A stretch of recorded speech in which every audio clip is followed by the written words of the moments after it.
당시 공자인데 고대 노예제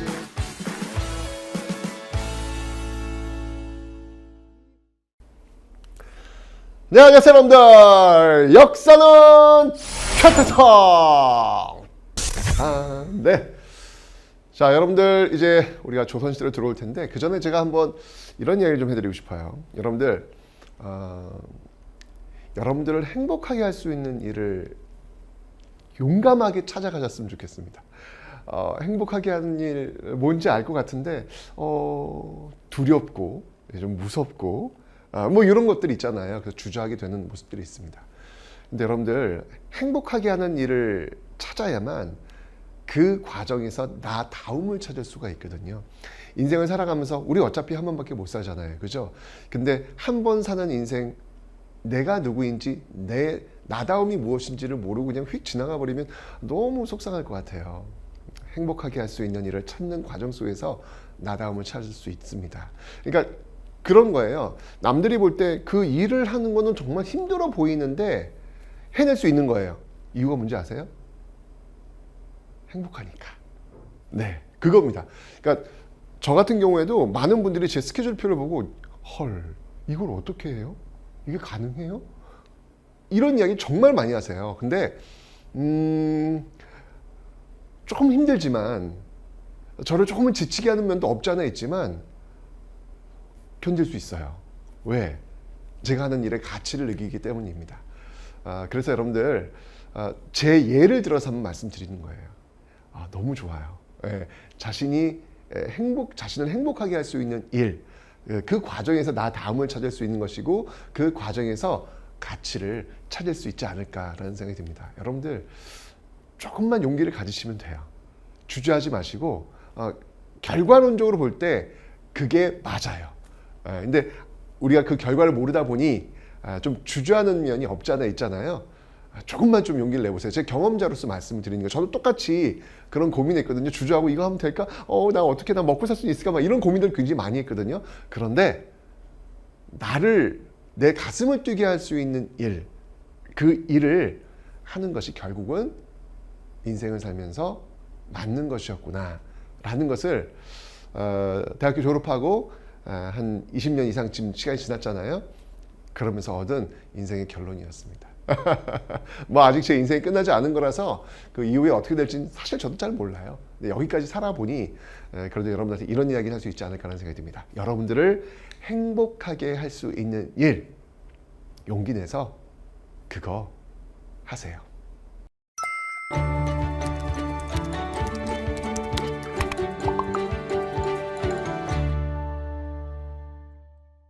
자, 여러분들 우리가 지금 이제 조선시대로 들어왔습니다. 1392년 조선이라는 나라가 이성계에 의해서 건국이 되었습니다. 근데 그 과정이 순탄치는 않았죠. 뭐 이유는 아시잖아요. 일단 정상적인 방법은 아니고요. 글쎄요, 이게 성공했으니까 혁명이라는 표현을 쓸 수 있을런지 모르겠지만 일종의 쿠데타였지요. 군인이 권력을 찬탈하는 과정 속에서 새로운 나라를 세운 겁니다. 그러다 보니 당연히 이게 과연 명분이 있느냐에 대한 논란이 있을 수밖에 없죠. 그래서 당시로 돌아가 본다면 당시 대다수 그 여론을 흔들고 있는, 여론을 쥐고 있는 성리학자들, 그들에게는 이거는 말이 안 되는 거예요. 어떻게 신하가 임금을 치고 새로운 나라를 세울 수 있는가? 라고 해서 대다수의 그 당시 그 유생들은요, 이 조선 건국에 대해서 반대하는 모습들을 보이고 있습니다.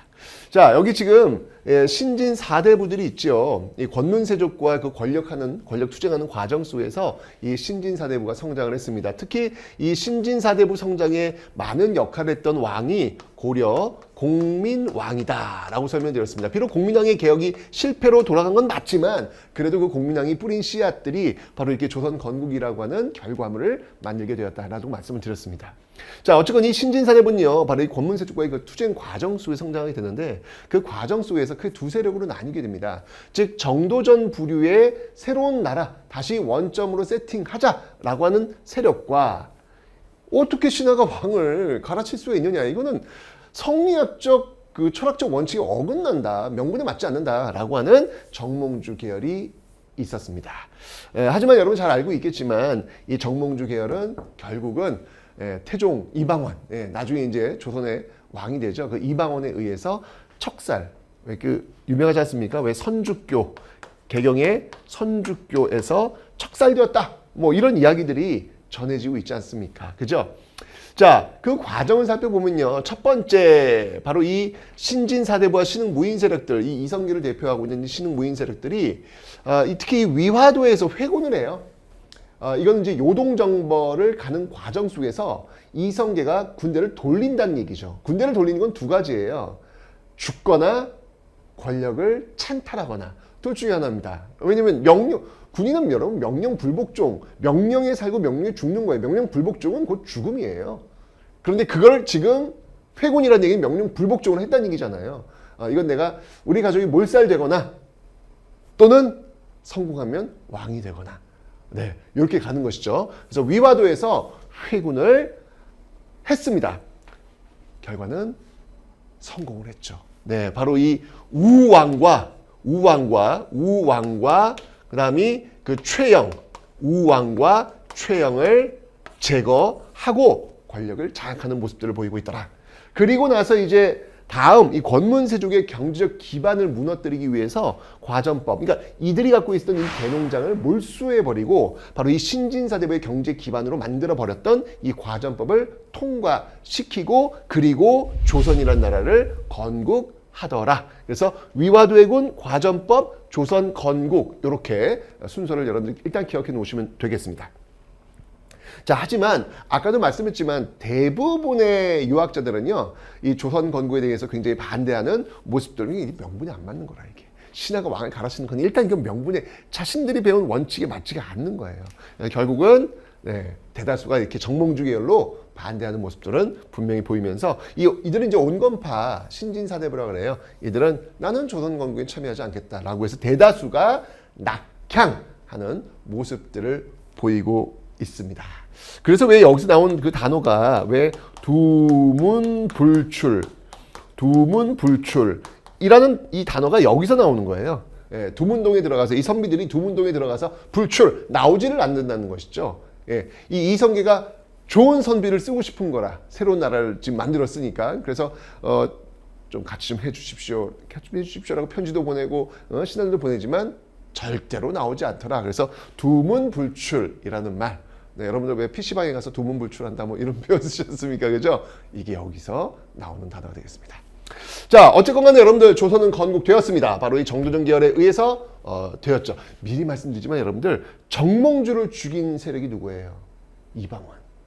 나중에 알겠지만 여러분들 정도전을 죽인 것도 역시 이방원입니다. 이방원에 의해서 정몽주도 죽고 정도전도 죽게 될 겁니다. 어쨌건 자, 이 계열 정도전과 이성계가 손을 잡고 조선이란 나라를 건국을 했습니다. 자, 이러면서 중앙 집권 체제를 지금 만들어가는 그런 모습들 보이고 있는데, 자, 이러면서 여러분 태조, 세종, 성종 이렇게 이어지는 그런 모습들을 배우시게 될 거예요. 자, 각각의 왕들이 어떤 역할인지 한번 살펴볼 텐데, 이건 뭐 여러분 무조건 시험에 나오는 겁니다.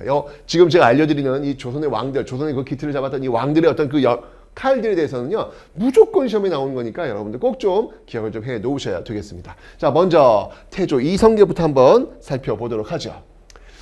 자, 태조 이성계는요 일단 조선을 건국한 그런 인물이라는 건 여러분 잘 알고 계실 겁니다. 그죠? 자, 그런데 기본적으로 이 조선의 설계자가 누구였냐면요 바로 삼봉 정도전, 호가 삼봉입니다. 정도전이라는 인물이었습니다. 근데 정말 이름 자체가 도전적이지 않습니까? 뭔가 새로운 세상, 그러니까 정도전이라는 인물은 이런 것 같아요. 뭔가 고려 말에 세상을 바꾸고 싶은 거야. 그런데 세상이 자기를 쓰지를 않아. 그러면 어떻게 할까요, 여러분들? 포기해야지. 일반적으로 이렇게 나오잖아요. 세상이 나를 쓰지 않으니까. 근데 정도전은 달랐어요. 세상이 나를 쓰지 않아. 그래? 그러면 나를 쓸 수 있는 세상으로 바꾸지 뭐. 이렇게 생각한 사람이야. 소름 돋지 않습니까, 여러분들? 세상이 나를 쓰지 않으니까 나를 쓸 수 있는 세상을 내가 만들겠다. 이게 바로 정도전의 마인드였던 것이죠. 그래서 새로운 세상, 역성혁명이 필요하다라고 이야기했던 거예요. 왜? 그래야 초기값, 세팅값이 이제 만들어지면서 자기가 처음부터 자기가 세상을 바꿀 수 있기 때문에 실제로 이 정도전이라는 인물은 여러분들 아직까지도 우리의 삶에 굉장히 큰 영향을 미치고 있죠. 그러니까 실제로 이거예요. 수도 서울이 고려시대는 개경이었잖아요. 근데 이제 한양으로 온단 말이에요. 지금의 서울이란 말이죠. 그런데 딱 종이를 펼치고 말이죠. 이 정도전이 선을 하나 쭉 긋잖아요. 그럼 그것은 길이 됩니다. 점을 하나 딱 찍잖아요. 그럼 그게 문이 됩니다. 와. 그러니까 지금 조선이라고 하는 이 한양이라고 하는 곳을 설계한 사람이 바로 이 정도전. 여러분들 그 정도전의 어떤 그 선, 그가 그었던 선, 그걸 지금도 쓰고 있어요, 우리가. 종로대로. 종로에서 그 동대문까지 이어지는 그 곳 있잖아요. 그 정도전의 그 흔적과 연결되고 있는 겁니다, 여러분들. 그리고 사대문의 이름들. 정도전은 유교 사회를 만들고 싶었던 거예요. 유교 국가를. 그래서 유교에서 가장 중요시 여기는 인의예지신. 이거를 사대문에 다 박아 놓습니다. 인, 흥인, 지문, 동대문. 의, 돈이문, 서대문. 지, 요거는 이제 북정문, 숙정문이라 해가지고 이 정자가 이 지자와 연결이 되거든요. 그래서 북대문. 인의 예, 인의 예, 지냈고 얘는 뭐예요? 숭례문, 남대문. 와, 대박. 게다가 신, 마지막 신은 뭘까요? 가운데 센터. 보신각. 이거 우리 지금 쓰고 있잖아요. 그러니까 이게 참 대단한 인물입니다. 대단한 인물인데 정도전의 인물이. 그러니까 이 정도전은 재상 중심의 나라를 만들고 싶었어요. 재상 중심의 나라. 왜냐하면 왕은 바꿀 수가 없잖아요. 왕은 물론 자기는 바꿨지만 어쨌건 자기가 만드는 그 세상 속에서 왕은 바꿀 수 없잖아요. 근데 왕이 매번 세종처럼 똑똑한 왕이 나오는 건 아니잖아. 바꿀 수 없는 상황 속에서 이상한 왕도 나올 수 있잖아요. 연상 같은 사람 나올 수도 있잖아요. 그럼 어떻게 바꿔? 바꿀 수가 없단 말이에요. 그래서 왕한테 실권을 주는 게 아니라 늘 현명한 사람으로 바꿀 수 있는 재상. 이 재상 중심의 나라를 만들고 싶었던 것입니다. 정도전의 꿈이었던 거예요. 자, 그래서 한양도성을 설계하고 뭐 과정법 시행도 있었고요. 그의 저서를 한번 보면 대단합니다. 불시잡변. 야, 이게 정말 조선이라는 나라가 유교의 나라구나라는 걸 알 수 있는 게 이게 얼마나 이게 와. 불씨가 뭐예요? 불, 부처불이에요. 씨는 그냥 성씨예요. 최씨, 김씨, 이씨. 부처님한테 그냥 씨 붙이는 거야. 부처님한테. 부처씨. 와, 이것도 놀라운데 게다가 잡변이래. 해석해봐. 잡소리. 대박. 와. 최씨의 잡소리? 뭐 이런 식으로 지금 부처씨의 잡소리 이렇게 얘기를 하는 거예요. 야, 이 조선이라는 나라가 진짜 성리학의 나라, 유학의 나라가 맞구나라는 게 이 단어에서 딱 들어오지 않습니까? 그죠? 자, 이뿐만 아니라요. 조선 경국전 경제 문감 이건 뭐냐면 다 조선이란 나라를 운영하기 위한 시스템. 나중에 이제 조선 경국전 이후에 뭐 경국대전 이런 게 나오는 배경이 바로 여기서 나오는 겁니다. 경이라고 하는 것은 나라를 다스린다는 어떤 의미가 있거든요. 그 나라를 다스리기 위해서 경국이라는 게 그런 거예요. 나라를 다스리기 위해서 필요한 시스템. 이걸 다 정도전이 만들어낸 거예요. 대단한 인물이죠. 그러니까 이 정도전은 준비를 하고 있었던 것 같아요. 아까 얘기했잖아요. 그래? 그럼 세상이 나를 쓰지 않으면 내가 세상을 바꾸면 되지 뭐. 나를 쓸 수 있는. 그러려면 여러분 그냥 말로만 하는 게 아니죠. 그러기 위해서 그가 생각해낸 나라가 있었던 거예요. 그걸 준비했던 거예요. 그래서 1392년 조선이 건국되었을 때 따라라라라라 나올 수 있는 배경이 준비되었기 때문에. 그러니까 나는 뭘 하고 싶어. 그냥 꿈만 꾸면 그건 몽상가에 불과하죠. 그 꿈을 이루기 위한 실천이 동반되어야 그 꿈은 비로소 현실이 되는 겁니다. 저는 그것을 비전이라고 이야기합니다. 자신의 실천이 동반된 꿈을 저는 비전이라고 이야기합니다. 자신의 실천이 동반되지 않은 꿈은 그냥 꿈일 뿐입니다. 그냥 꿈이나 꾸세요. 그런데 거기에 실천이 동반되면 그제서야 그 꿈은 그의 비전이 되는 것이죠. 그 비전에 의해서 조선이라는 나라가 출발하고 있습니다. 그런데 말입니다. 이성계의 아들 이방원이 누구 맘대로 이게 재상의 나라야? 이것은 왕의 나라야. 어디 감히 재상의 나라? 말이 돼? 정도전? 그래. 당신이 조선이라는 나라를 설계하는 거 인정해. 하지만 조선 건국에 나 이방원의 지분 있어. 내가 만들고 싶은 나라는 재상의 나라가 아니야. 왕의 나라지. 라고 하면서 결국 태종 이방원 드라마에도 있지 않습니까? 네. 가를 넘어 국으로, 네. 집을 넘어 국가로, 뭐 이런 어떤 그 캐치프레이 걸고 드라마가 나오더라고요, 보니까. 이러면서 이제 이 태종 이방원은요, 왕자의 난을 일으키면서 이게 1차, 2차 왕자의 난이 있죠. 사실 이 정도전 같은 경우에는 그러면 이제 태조 다음이 누구냐, 이게 되게 중요하잖아. 태조 다음이 누구냐를 정해야 자신이 그림을 그릴 수 있는 그 시스템을 정착시킬 수 있을 거 아니에요. 이성계는 됐고 자신이 원하는 방향으로 가겠다고 약속을 했고 그의 아들 누구를 왕위에 앉힐 것이냐. 태종 이방원은 안 되겠던 거예요. 왜냐하면 너무나도 이 왕권에 대한 이 끌어오르는 무언가가 있는 거야. 이 태종 이방원을, 그러니까 이방원을 왕위에 앉혔다가는 이 정도전이 꿈꿨던 세상은 물거품이 되겠다는 판단을 한 거예요. 그래서 가장 막내를 왕위에 앉히려고 했던 것이죠. 그런데 이방원이 미친 거 아니야? 왜? 라고 해서 정도전이 앉히려고 했던 그 막내를 결국 죽입니다. 이게 이제 1차 왕제다. 그 과정에서 정도전도 죽입니다. 오, 야, 이게 정말 피를 보는 어떤 그런 모습들이죠. 그러니까 이방원은 정말 권력의 화신 같아요. 내가 권력을 장악하기 위해서는 누구든 죽일 수 있다. 내가 그 권력을 반드시 차지하고 말겠다. 라고 했던 그 권력의 화신이 바로 이 태종이 아닐까라는 생각이 듭니다. 여러분들 여기서 이 태종 이방원이 왕위에 앉기까지의 그 과정만 그 권력의 화신은 아니었어요. 왕위에 올라오고 나서도 얼마나 많은 사람을 죽이는지 모릅니다. 심지어 자신을 이 왕위에 앉히는데 도움을 주었던 자신의 그 부인, 그 여흥민씨 가문이 있거든요. 그 민무구 뭐 이런 어떤 세력들이 있어요. 정말 자신을 왕위에 앉히는데 정말 엄청 도움을 줬던 사람들이거든요. 근데 그들마저도 죽입니다. 이유는 뭐냐면 태종 이방원 다음에 나오는 왕권, 그 왕권을 안정화시키기 위해서 오로지 신세지지 않는 온전한 왕권을 만들기 위한 노력의 차원에서 자신과 함께했던 세력들을 다 처단하는, 정말 이게 정말 어떻게 그럴 수, 인간적으로 볼 때는 어떻게 이럴 수 있을까라는 어떤 그런 모습들을 보였던 게 바로 이 태종 이방원이 되겠습니다. 자, 그래서요 이 태종 이방원은요 명백합니다. 왕권 강화예요. 무슨 일이 있더라도 왕권을 강화시키겠다.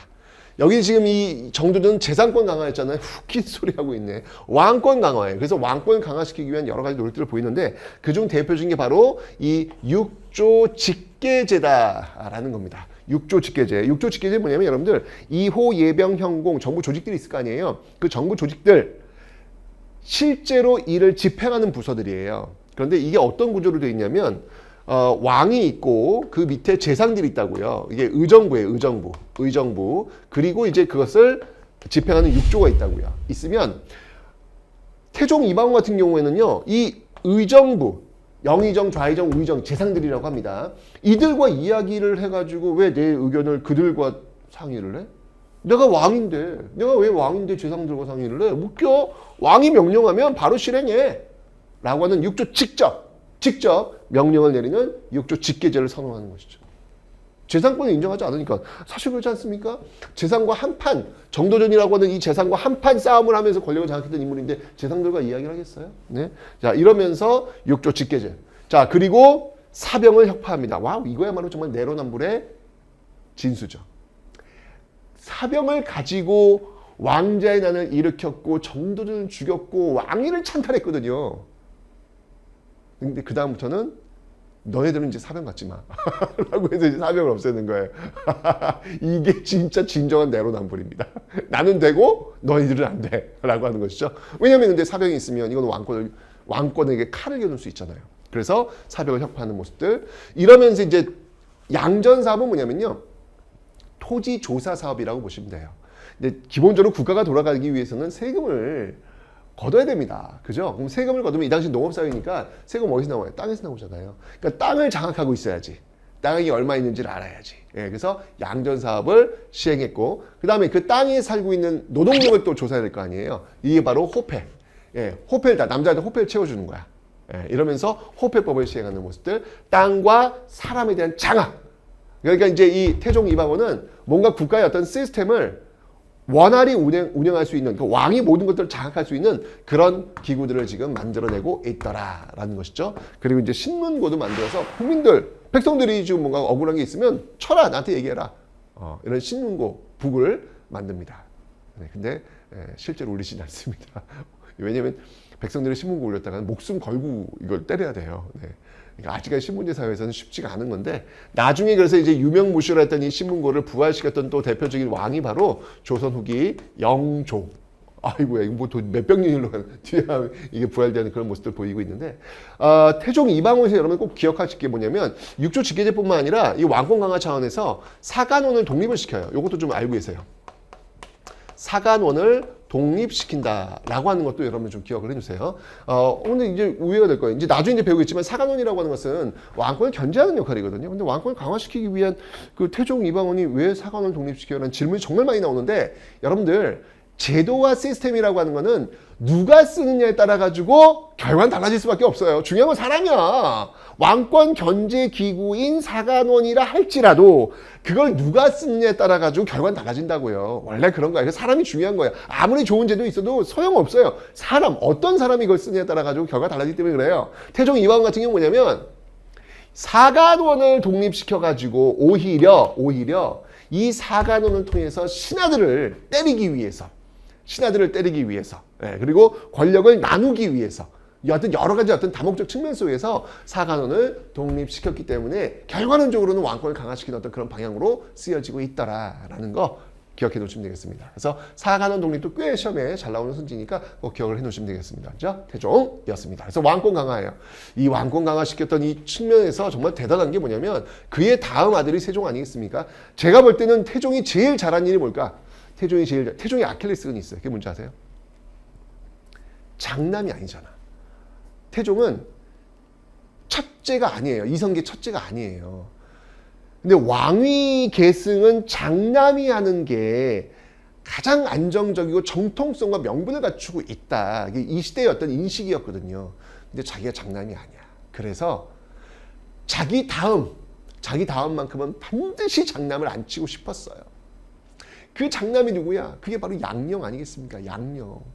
그래서 그 양령을 세자 책봉해가지고 세자 수업을 했는데, 이 양령이 태종을 너무 잘 닮았어. 너무 닮았어. 사실 태종은 새로운 시대를 여는 그런 군주였다면, 그 다음 나오는 왕은 그 열었던 나라를 지켜내는 수성의 군주가 필요했거든요. 근데 양령은 너무 아빠를 닮았어. 특히 여자를 너무 좋아해. 여자를 너무 좋아해가지고, 근데 그 여자를 좋아하는 것도 이렇게 선은 넘지 않아야 될 거 아니에요. 근데 막 다른 남자의 여자를 막 좋아해가지고 강제로 데려와서 자기랑 같이 살고, 이건 말이 안 되잖아요. 그것도 이제 일국의 왕이 될 사람이 아주 그 골머리를 썼지만 태종은 꾹꾹 참아요. 그래도 왕이 돼야 된다. 꾹꾹 참아요. 그러니까 이 태종이 정말 그 자기 주변 사람들을 내치는 거에 대해서는 정말, 야, 어떻게 저런 사람이 있냐 할 정도로 아주 그냥 혹독한 사람이에요. 근데 그 자식들에 대해서만큼은 정말 쩔쩔쩔쩔쩔 매는 그런 모습들을 태종답지 않아. 자식들에 대해서만큼은 태종답지 않아요. 그래서 양령한테 정말 얼마나 쩔쩔매는지 몰라요. 네. 그래서 결국 이제 양령을, 야, 너 그 여자 사귀지 마. 하지 마. 헤어져. 얘기를 이제 막 하는 거예요. 그때 이제 결정적으로 양령이 아버지한테 들이대죠. 편지를 씁니다. 아버지도 그러면서 왜 나한테 그래요? 아니, 아버지도 그러면서 왜 나한테 그래요? 아버지 자꾸 이렇게 하면 아버지 나중에 안 좋아요? 이런 얘기를 한 거예요. 편지로. 아빠한테 아빠 나 자꾸 이렇게 괴롭히면 나 아빠 가만두지 않을 거야. 아빠 편안히 살 수 있을 것 같아? 라는 협박을 한 거예요. 양령이. 야, 이 미친 거 아니야? 태종한테. 결국은 태종 이방원이 그 편지를 보고 결심을 하죠. 더 이상은 안 되겠구나. 더 이상. 결국 눈물을 머금고 양령을 폐위시킵니다. 정말 이거는 태종으로서는 너무나도 고통스러운 결정이었어요. 근데 여러분들, 아이러니하게 태종의 모든 업적들, 어떤 왕권 강화를 위한 모든 업적들, 이 모든 업적들 중에서 제일 잘한 태종의 업적은 바로 양령을 폐위시키고 충령을 왕위에 앉혔다는 것. 그 충령이 누굽니까? 그게 바로 세종대왕입니다. 세종은 여러분들 왕이 될 수 있는 사람이 아니었어요. 셋째인데 어떻게 왕이 돼? 첫째 양령이 왕이 될 수밖에 없는 상황이었잖아. 근데 그 태종이 어마어마한 결단을 내린 것이죠. 세자로서 쭉 왔던 그 세자를 폐위한다. 이건 있을 수 없는 일이거든. 근데 결국 태종은 결정을 하고 충령을 왕위에 앉힌 겁니다. 이게 아마 어떻게 보면 태종의 가장 큰 업적이 아닐까? 야, 라는 그런 생각이 드네요. 단언컨대 한글은, 호민정음은 태종이 만든 거야! 라고 하면 너무 과하죠? 어쨌건 네, 그만큼 이 태종이 엄청난 결단을 했다. 그러면서 이제 세종이 왕위에 오르게 됩니다. 근데 이 세종이 오를 때도요, 이게 태종이 살아있을 때 왕위를 넘겨요. 살아있을 때. 여러분들, 내가 왕위를 넘기겠다라고 하면 신하들은 어떤 반응을 보여야 되는지 알아요? 전하, 무슨 말이옵니까? 머리를 찢으면서 아니되옵니다. 이거 해야 돼요. 여기서 저 표정 관리 잘못하면요 죽어요.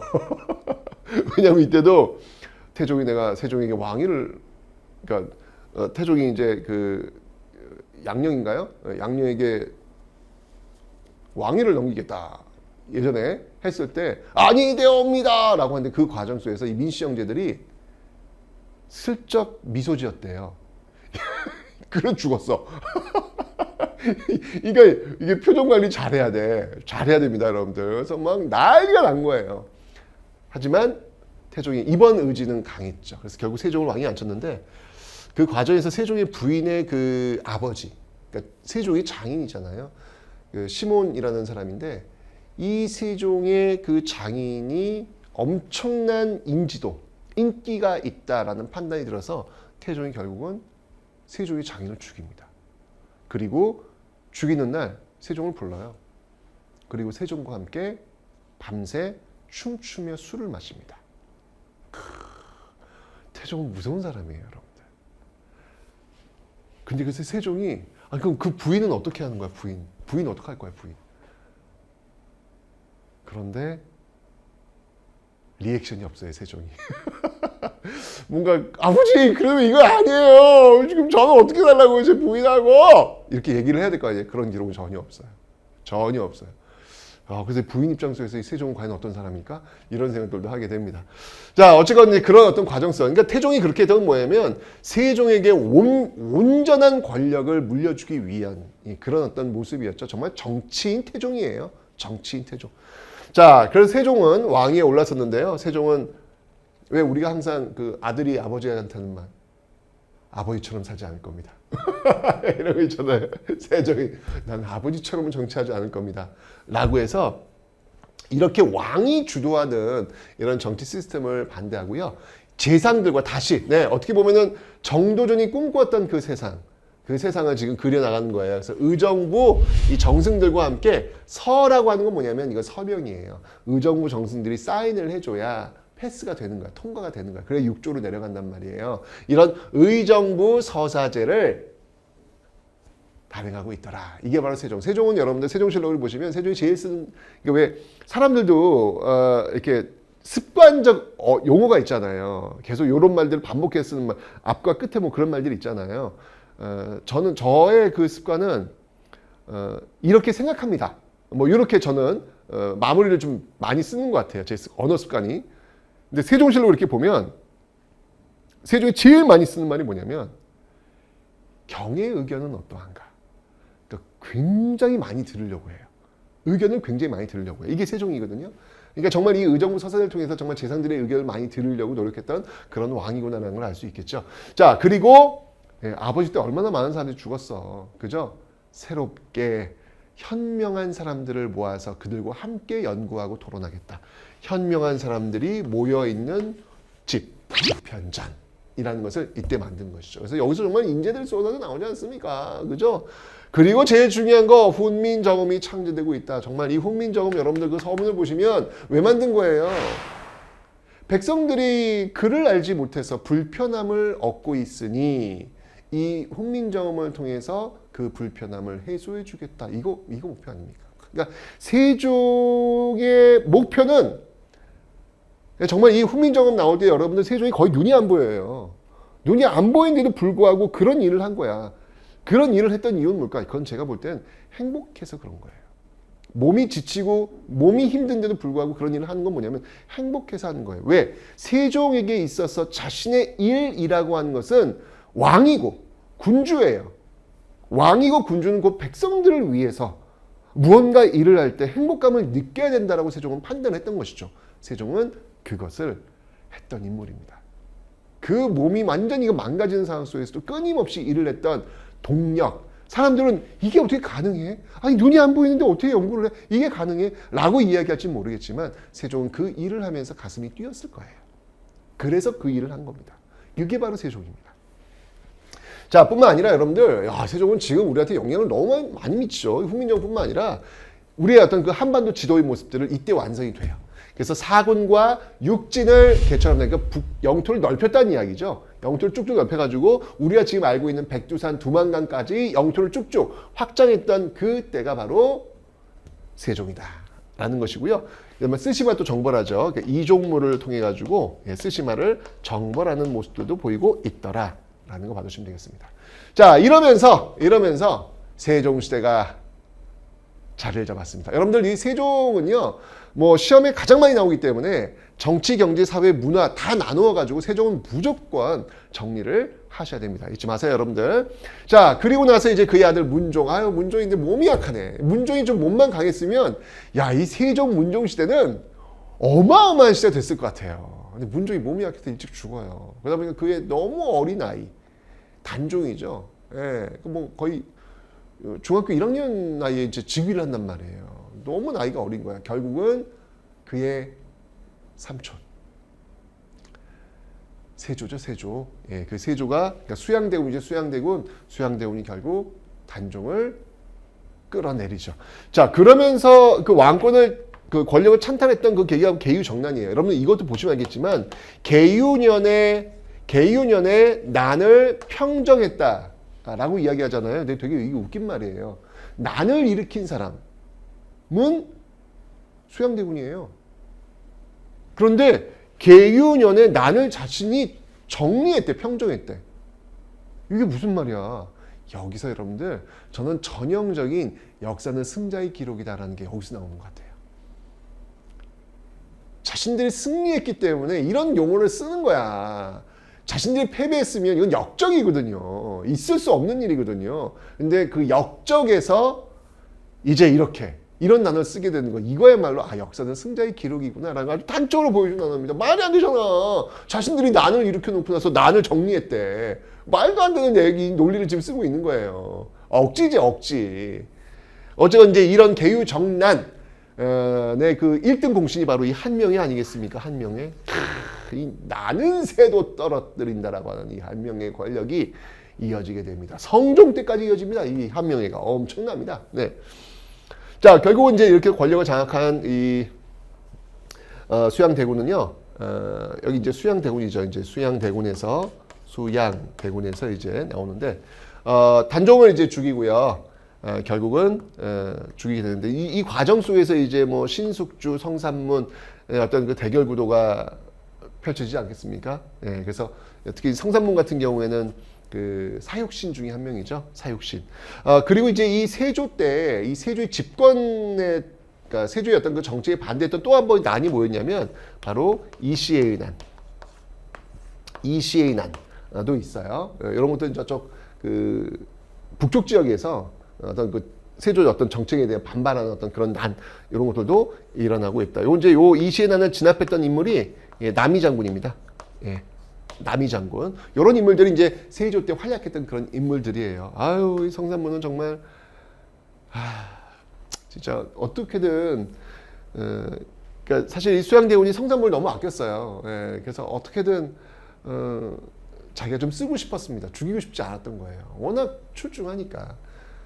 예, 성산문이 이제 세조가 이제 그 공문을 할 때, 야, 너 나한테 임금이라는 거 용어도 썼고, 너 내 녹을 받지 않았느냐라고 이야기를 하니까 성산문이 단 한 번도 나는 당신을 임금이라고 쓴 적이 없다.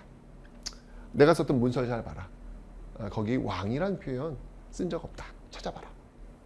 또 내 창고에 가면 너가 준 봉급 다 그대로 쌓여 있다. 뭐 이런 식으로 이야기를 하죠. 결국 어쩔 수 없이 성산문은 죽게 됩니다.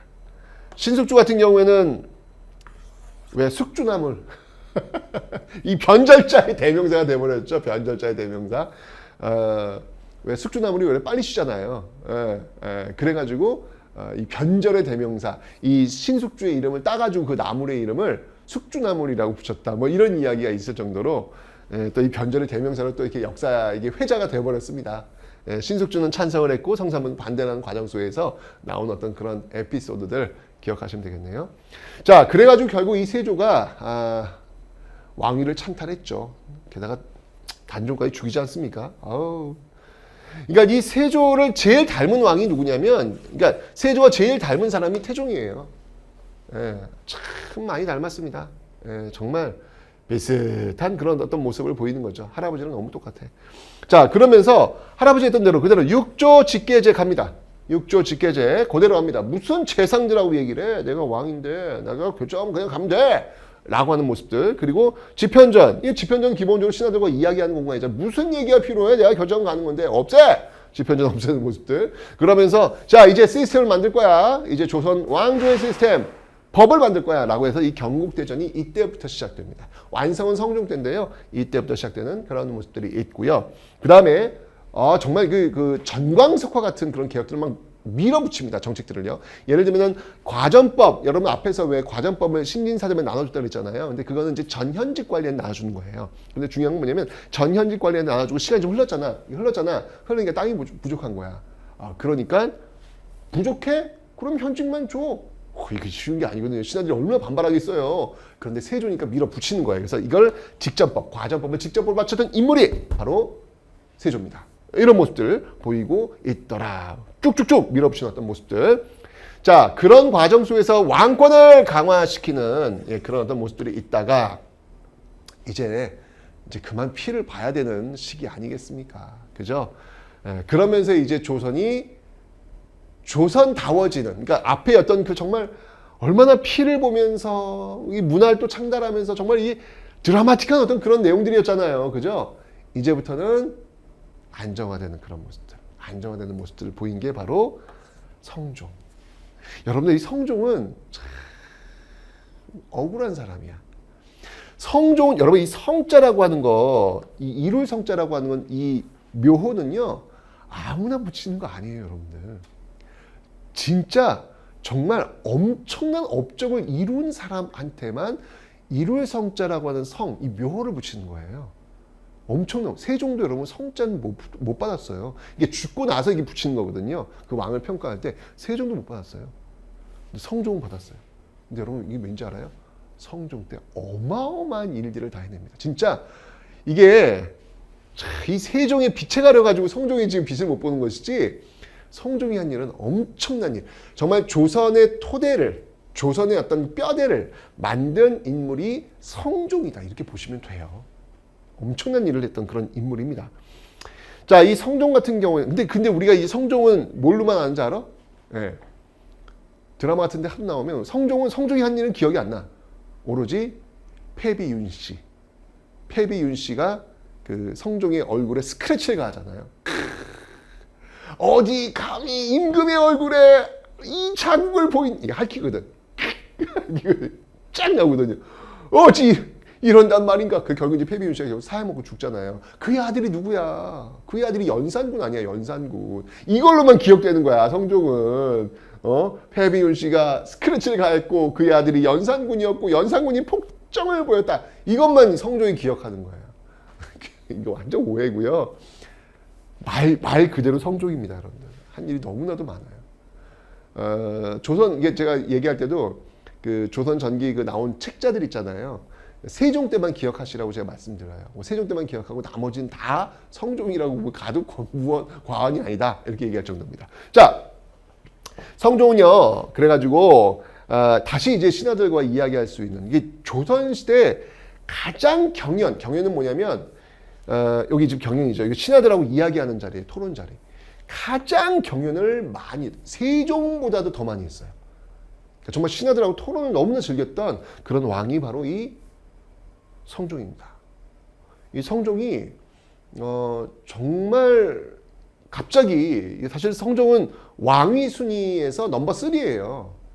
넘버 1도 아니라 넘버 2도 아니라 넘버 3예요. 그러니까 왕이 될 수 없는 사람이었는데 갑자기 왕이 되거든요. 위에 이제 왕들 위에 있는 사람 넘버 1, 넘버 2가 몸이 뭐 일찍 죽거나 몸이 약해가지고 왕이 됐단 말이에요. 그러니까 갑자기 왕이 되니까 준비가 안 됐을 거 아니야. 그럼 공부를 해야 될 거 아니에요.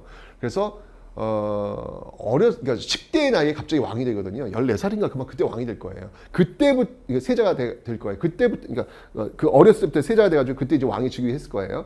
그래서 계속해서 세자 수업을 받는데 왕위 수업을 받는데 진도가 늦었음에도 불구하고 정말 성실히 따라와요. 그래서 이 경연 같은 경우에도 왕이 된 다음에 원래 경연은 그 아침에 한 번, 오후에 한 번, 저녁에 한 번 이렇게 3번 받아요. 그런데 사실 그 앞에 있는 그 저 할아버지들은 이런 세종 빼고는 별로 싫은 거야. 이 신하들하고 얘기하면 뻔하거든. 전하 이건 이리 하면 아니 되옵니다. 이 얘기하는 거거든. 그러니까 싫은 거야 그 사람들은. 근데 성종은 그게 너무 즐거웠나 봐요. 야 그러면 오전, 오후, 저녁 말고 야간 자율학습은 어때? 그래가지고 그 3번 하고 나서 밤에 잠들 때 그때 또 해요 경연을. 이만큼 이 경연을 즐겼던 인물이 바로 이 성종이다 라는 것이죠. 네. 서연이라고 하는 것은 이제 왕세자가 이제 하는 겁니다. 그런 것들을 이제 담당하는 곳이 홍문관인데요. 이 홍문관, 옥당이라고도 불리죠. 이 홍문관을 다시 복원을, 집현전이 없었던 걸 다시 복원시켰던 인물이 바로 성종이더라. 그리고 경국대전을 완성시켰던 왕이 바로 이 성종이 되겠습니다. 그러면서 이제 엄청난 많은 책들이 나요. 뭐 국조 오래의 뭐 악학 괴범 이건 음악 쪽 아니겠습니까? 뭐 음악이면 음악, 뭐 지리면 지리, 뭐 법이면 법. 하여튼 뭐 웬만한 저서들은 다 이때 성종 때 만들어요. 그러니까 이 묘호에 성이라고 하는 걸 붙이는 거예요. 그러니까 조선의 어떤 모든 시스템을 완성시켰던 성종이라고 보시면 됩니다. 근데 이 패비윤 씨의 스크래치 모든 게 다 이게 묻혀가지고 드라마에서는 이런 얘기 안 하잖아요. 패비윤 씨가 이것만 나오잖아요. 그죠? 성종이었습니다. 자, 이렇게 해가지고 이제 성종 때가 되어서야 조선의 어떤 시스템이 정착이 되고 있더라라고 하는 걸 받으시면 되겠네요.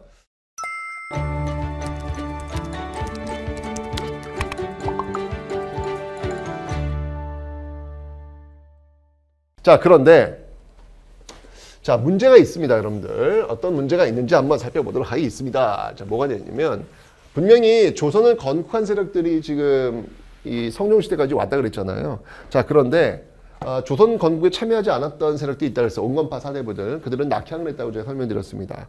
자, 그런데 시간이 이제 많이 흘렀잖아요. 이제 이들이 이제 제야 선비들이 된 것이죠. 이 제야 선비들이 그들 나름대로 여론을 형성하면서 학문을 또 가르치고 있는 어떤 그런 모습들이 지금 보이고 있었단 말이에요. 그들을 이제 사림파라고 이야기합니다. 그리고 이제 그 한명회, 이 세조의 어떤 계유정난을 계기로 해서 권력을 장악했던 그 한명회를 필두로 한 그 세력들을 우리가 이제 훈구파라 그래요. 훈구파. 근데 여러분 이게 올해 구자 느낌 별로 안 좋죠? 그죠? 이제 이들이 이제 서서히 비리 세력이 되는구나. 이제 이런 느낌이 오시죠? 네, 그런 모습들이 지금 보이고 있습니다. 훈구파. 이런 게 있는데, 한 100년 정도 그 혁명파 사대부들이 권력을 장악해가지고 쭉 이어져 내려온 거예요. 자, 그런데 이제 서서히 이제 100년 되니까 이들도 역시 마찬가지로 그 쌀알을 준 원숭이처럼 되는 거야. 권력을 주다 보니 이 권력에 취해 있으면서 이제 더 이상 변화와 개혁에 민감해지지 못하는 거예요. 예민해지지 못하는 거예요. 그럼 여러분들 결국 이런 세력들은 퇴출될 수밖에 없어요. 역사의 메시지입니다. 자, 이 훈구 세력들을 서서히 이 살인파들이 공격을 하기 시작합니다. 이 비리나 이런 것들을 공격을 시작하는데 여전히 어쨌건 간에 이 훈구 세력들이 권력을 장악하고 있단 말이에요. 그죠? 그러니까 얘들이 이제 자꾸 올라온단 말이에요. 특히 이제 살인파를 많이 등용했던 그 왕이 누구냐면 성종이에요. 성종.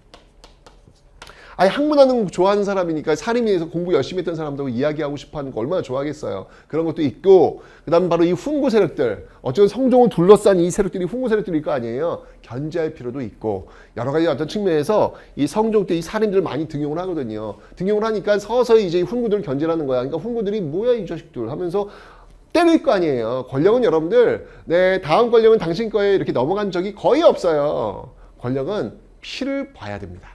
그래야 그 권력은 넘어가는 거예요. 아이고 대선 봐봐 대통령 선거할 때 막 거의 그냥 상대 진영을 거의 난탈하잖아요. 난탈을. 권력은 그렇게 해서 넘어가는 거거든요. 여러분들. 훈구들이 권력을 그냥 그래 살인 너희들 올라왔네 알았어 이거 너희들 가져. 그러지 않아요. 때립니다. 올라오지 못하도록 때립니다. 이걸 뭐라고 하냐면 이걸 바로 사화라 그래요. 살인들이 화를 입었다. 그러니까 이 라인을 보세요. 이게 지금 굵게 지금 라인을 쳤잖아요. 그러니까 이게 살인들이 때리는 라인은 이제 얇잖아요.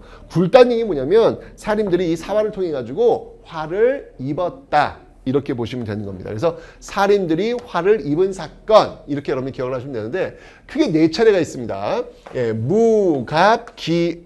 무갑기을인데 이 무갑기을 이 4차례의 사화 끝에 살인들이 화를 입었지만 결국은 16세기에 이 살인들이 이 화를 입었음에도 불구하고 권력을 장악하게 될 겁니다. 제가 이야기했지만 여러분들 역사 발전에 부합한다면 비록 아픔이 있고 비록 약간의 후퇴가 있을진 몰라도 그 주장과 그 실천이 역사 발전에 부합한다면 그것은 반드시 이루어집니다. 역사의 수레바퀴를 뒤로 돌릴 수는 없어요. 그건 불가능합니다. 그 모습을 보여드릴게요. 자, 어쨌건 지금은 굉장히 힘든 살인들이 지금 올라오는데 힘든 시기에 훈구들이 견제를 하니까. 자, 먼저 이제 무오사화입니다. 바로 이 성종의 아들, 패비윤 씨의 아들 연산군. 이 연산군이 있을 때 무오년에 살인들이 화를 입은 사건인데 그 계기가 뭐였냐면요. 이 유자광이라는 사람이 또 이제 연결이 돼요. 이 유자광이라고 하는 이 훈구 세력들, 이 사람이 이제 연산군한테 잃는 거야. 뭘 일렀냐면, 그러니까 이건 견제하기 위한 것이죠. 김일손, 김종진 이런들이 살인들이거든. 김일손이 사초라고 하는 건 뭐냐면 이 역사를 쓰는 그 자료예요. 자료인데 왜냐면 이 자료들이 모여가지고 나중에 평가를 하는 거거든요. 이 사관이라 그래가지고 이 왕의 일거수일투족을 다 적어요. 근데 그 과정 속에서 김일손이라고 하는 사관이 사초에 김종직의 조의제문을 실었다는 거야. 이 조의제문이 뭐냐면 기억하겠다, 아프다, 가슴이 아프다, 그를 잊지 않겠다, 이런 어떻게 되게 좋은 의미로 쓰는 거예요. 누구를? 의제를. 근데 의제가 누구냐면 항우, 유방, 그 초한지에 나오는 인물들인데 그 항우에 의해서 죽임을 당한 항우의 조카가 돼요. 조카를 죽이고 권력을 장악했다? 근데 그 사람을 죽임을 당한 왕이야. 그 의제가 너무 불쌍한 거야. 그래서 조의제문이 쓴 거야. 조카를 죽이고 왕위에 오른 케이스? 그 불쌍한 조카? 이거 이거 뭔가 어디서 들어본 것 같지 않아요? 바로 세조가 조카 단종을 죽이잖아요. 결국 이 김종직의 조의 제문이라고 하는 것은 바로 그 선대 세조를 능멸하는 것이옵니다. 이렇게 나와버린 것이죠. 난리가 난 거예요. 결국 김일손, 김종직, 김종직은 이제 이전 사람이니까 줄줄이 엮여가지고 사람들이 날아갑니다. 이게 바로 무오년에 일어났던 사화. 여기서 나오는 것이죠. 다음 이제 갑자사화는 이거는 여러분들 미친 거지. 연산군의 폭군 연산군의 어떤 그 모습들 있잖아요. 그 패비윤 씨를 도대체 누가 죽였느냐. 이제 미친 거야 이제 연산군이. 우리 엄마 죽인 사람 다 나와. 이것들이 다 정말 있을 수 없는 어떤 그런 모습들을 보이는 게 갑자사화. 이제 이 과정 속에서 또 살인들이 또 화를 입기도 했습니다. 하지만 결국 이제 연산군은 반정에 의해서 쫓겨나게 되죠. 그게 바로 이제 중종 반정입니다. 중종 반정에 의해서 나오게 되는데 이때 이제 이 중종도 역시 마찬가지로 이 살인들을 굉장히 많이 등용을 해요. 그때 그 대표적인 사람이 누구였냐면 바로 조광조입니다. 조선의 3대 개혁가 하면 여러분 누가 있냐면 조광조, 김육, 흥선대원군을 들 수 있는데 그 첫 번째 인물이 바로 조광조입니다. 앞으로 읽어도 조광조, 뒤로 읽어도 조광조. 이 조광조의 개혁. 이 조광조는요 중종 반정을 일으켰던 그 사람들 이렇게 명단을 이렇게 본 거야. 봤더니 뭐야? 여러분 반정이라고 하는 것은 쿠데타 아니겠습니까? 일종의 쿠데타. 그 역모 아니겠습니까? 이게 실패하면 역모예요. 성공하니까 반정이지. 그죠? 그러니까 많이 주저할 거 아니에요. 내가 여기다가 왕을 폐위한다고? 이러다가 만약에 혹시 실패하면 우린 삼족을 멸하게 되는데 어떻게 하지? 이런 거 있을 거 아니에요. 그런데 그렇게 주저했던 사람들이 중종 반정 그 훈장 리스트에 막 올라가 있는 거야. 뭐야? 이거는 훈장. 이 훈장은 거짓 위자. 거짓된 훈장입니다. 이렇게 거짓된 훈장을 받은 사람들은 다 삭제시켜야 합니다. 라고 이야기를 한 거예요. 그런데 그 위훈의 대상자들이 주로 누구였냐면 훈구들이었거든. 그러니까 이거는 정면으로 이 조광조, 살인을 중심으로 한 이 조광조가 훈구를 때린 거예요. 훈구가 가만히 있겠냐고. 이것들 봐라. 이렇게 나올 수밖에 없겠죠. 그죠? 자, 그러면서 이 공격을 받게 되는데 그 과정에서 이 조광조가 어떤 개혁을 했냐면 소격서 폐지합니다. 그러니까 뭔가 훈구들이 유교의 어떤 유학의 어떤 그 이념 이런 것들을 지금 부정시킨 것들은 다 없앤 거예요. 소격서는 하늘의 제사를 지내는 어떤 그런 것들을 관장하는 관청인데 제가 이야기했죠. 유학자들은 눈에 보이지 않는 것은 믿지 않습니다. 이게 원칙론자예요. 조광조는 원칙론자. 유학의 어떤 그 원칙을 이야기하는 것이죠. 아니 유학자들이 왜 하늘의 제사를 지내? 왜 이런 거 없애야 돼? 라고 이야기하는 거예요. 그러면서 또 유학, 공부, 이 소학을 또 보급시키는 그런 모습들도 보이고 있고요. 현량과 바로 이 살인들을 등용하기 위한 현명한 사람들을 양성시키기 위한 어떤 그런 이건 추천제입니다. 추천제. 이건 수시 전형이라고 보시면 돼요. 수시 전형. 시험 안 보고도 그냥 이렇게 올라올 수 있는 추천 전형에 의해서 살인들을 좀 끌어올리기 위해서 모습을 보이고 있는 것이죠. 이게 바로 조광조의 개혁 내용. 하지만 결국 훈구들이 가만히 두지 않는 거예요. 그래서 기묘한 일이 벌어집니다. 그 기묘한 일이 뭘까요? 바로 나뭇잎에 주초위왕. 주초위왕. 달릴 주자. 그리고 초자. 이게 주초위왕이라고 하는 한자가 글자에 새긴 거예요. 근데 여러분들 주초가 요 초를 여기다 이렇게 앉혀버리잖아요. 이렇게 되잖아요. 이건 뭐가 되면 조가 됩니다. 조. 그러니까 조씨가 왕이 된다. 이렇게 가버린 거라. 날이야. 영모이옵니다. 라고 하면서 또 이제 그 살인들이 또 이 조광조를 필두로 해서 사약 먹고 날아가요. 이게 바로 기묘사화. 마지막 네 번째 사화는요, 을사사화입니다. 명종 때인데요. 이때는 이제 윤씨들끼리 또 붙어요. 윤씨들끼리. 그래서 대윤과 소윤, 윤임을 중심으로 한 대윤과 윤원영을 중심으로 한 소윤. 윤원영 그때 아마 이덕화 씨가 옛날 드라마에서 그 유명한 내 손 안에 있소이다. 뭐 이거 광고에도 나오고 그랬는데 어쨌건 윤원영이 주도했는데 결국은 이 윤임이 제거가 됩니다. 소윤이 승리하는 그런 모습들을 보이고 있는 거죠. 이제 이 과정에서 또 살인들이 또 굉장히 화를 입게 되는 그런 모습들 있습니다. 이 명종 때 여러분들 좀 이제 혼란스러운 거예요. 16세기로 넘어가는 어떤 그런 과정 속에서 굉장히 혼란스러운 모습들, 이제 임꺽정이 난 이때 벌어진 것이죠. 그러니까 그 조선 전기 대표적인 그 도적, 의적으로도 얘기하죠. 그 임꺽정, 명종 때 있었고요. 조선 후기 대표적인 또 도적, 의적이라면 장길산, 요건 이제 숙종 때. 그래서 임꺽정, 명종 때, 장길산, 숙종 때, 요 모습들이 있습니다.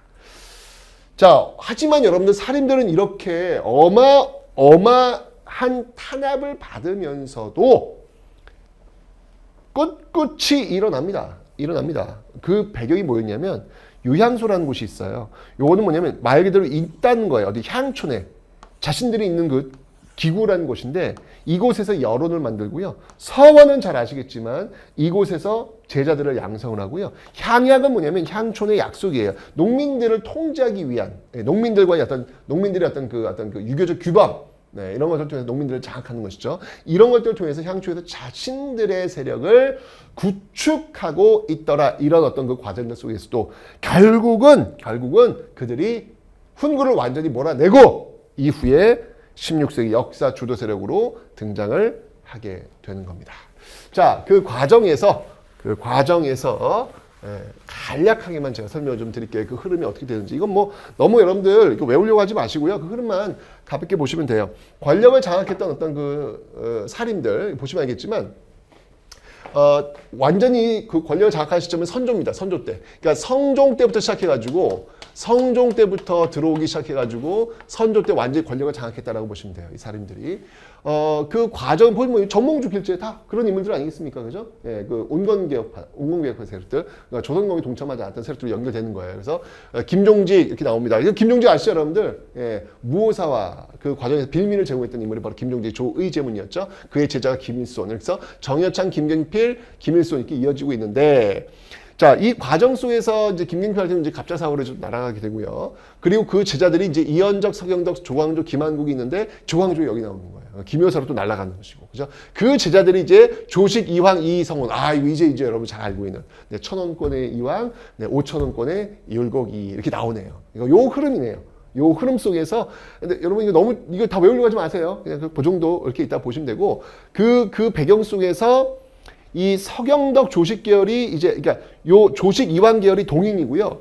이 성원 계열이 서인인데 이게 어떻게 나온 거냐면 사림이 권력을 장악했잖아요. 그러니까 일단 기본적으로 조선 건국에 동참하지 않은 세력들이 워낙 많고 이들이 권력을 장악하다 보니까 권력 자리는 한정되어 있는데 그걸 차지할 수 있는 사람들은 많은 거야. 그럼 어떻게 돼요? 그 자리를 차지하기 위해서 또 싸울 수밖에 없는 거죠. 권력 투쟁이 벌어질 수밖에 없는 거예요. 그러니까 권력 투쟁이라고 하는 건 여러분들 이게 나쁜 건 아니에요.